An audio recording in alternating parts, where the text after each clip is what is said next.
Hey guys, আজি এটা কুঞ্জশ্লিক হাউচৰ পৰা নতুন ভিডিঅ' লৈ আহিলোঁ বোৱা সেট। ইয়াৰ মই এইটো আচলটো হ'ব বোৱা সেটটো বটল গ্ৰীণ কালাৰৰ হয়। এইখন চাদৰ ভিতৰতো ইয়াৰ মই মেখেলা আৰু সাইড পটিবিলাকো দেখুৱাইছোঁ। এইখন মেখেলা চাদৰখনত যেনেকুৱা আছে মেখেলাখনতো তেনেকুৱা থাকিব। ইয়াৰ সাইড পটিকেইটা মই দেখুৱাই দিছোঁ ৰ'ব। এইবিলাক হ'ব সাইড পটি।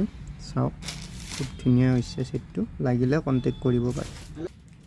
এটা আছিলে পিংক কালাৰত, এইখন চাদৰ হ'ব, সৰু সৰু গুটাই দি আছে, কটন কেঁচা পাতে হয়। এইটো আমাৰ হোৱাটছআপ নাম্বাৰ কল কৰিও সুধিব পাৰে বা হোৱাটছআপ কৰিও সুধিব পাৰে। এইখন চাদৰে হয়। ইয়াৰ মই মেখেলাখন দেখুৱাইছোঁ, এইখন মেখেলা হ'ব। এই চাওক, ইয়াৰ মই সাইড পটিবিলাক দেখুৱাই দিছোঁ। এইবিলাক সাইড পটি হয়, লাগিলে কণ্টেক্ট কৰিব পাৰে আপোনালোকে। এটা আছিলে কটন কেঁচা